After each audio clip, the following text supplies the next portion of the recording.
We're supposed to have it all together. We're supposed to be confident. We're not supposed to be scared. We're not supposed to be overwhelmed. And we're definitely not supposed to have any type of self-doubt, right? So if you're having doubts, I don't know if we can win this game. I don't know if I can pull this thing off. No one wants to hear that, right? They're going to be like, oh, you're weak. How could you say that? The ridicule comes, right? So, you're like dying on the inside this whole time. Right.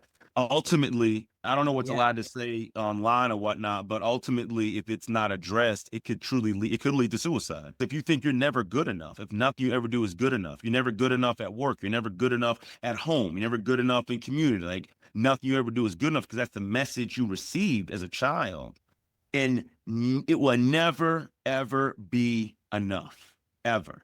And so what ends up happening is then you give up. If nothing I do is good enough, I've accomplished everything. I'm on top of the world seemingly, and I'm still not enough. And so we wonder why the suicide success rate for men is so high, because all that stuff's built up. I have the confidence and the slight arrogance to prove people wrong so I can interview. First, you got to recognize that voice in your head is not your own voice. You did not put that there. That was not there with you when you were a child. You're not dealing with yourself. You're dealing with with an invader. You're dealing with that voice is your enemy.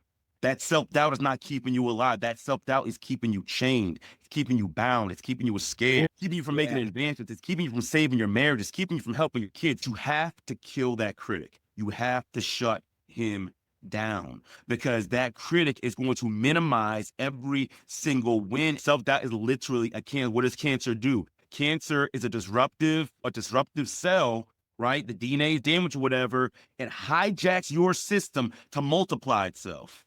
It will take over and continue to take over until the entire organism is destroyed. The self-doubt's in there. Oh gosh, you're awkward, you're weird, no one's gonna like you, no one's this, that, and then guess what happens?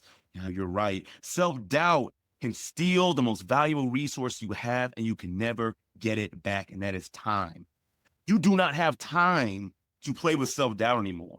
You need to move on this immediately. What would happen if you could strangle self-doubt, kick all those negative emotions?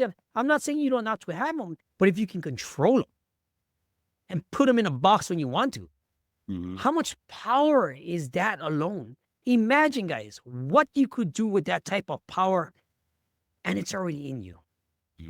The thing is that it's already in you. This is something that's kept me alive and kept me going this far so I could actually kill this enemy called self-doubt.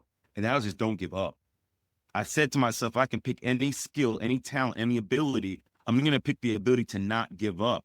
And I promise you right now, I've been to the brink. I know what it looks like to look into the abyss and having it stare back into you. No matter how bad it got, that one thing inside me, no matter how much the enemy had his foot on the back of my neck, on my back, how he had me down and chained and bound, the one thing I knew for certain, deep in my soul, in my mind, and my heart, that this enemy of self-doubt could not touch, was the ability to not give up, to continue to persevere. Thanks for watching. Make sure to catch the whole show on our playlist and hit that subscribe button.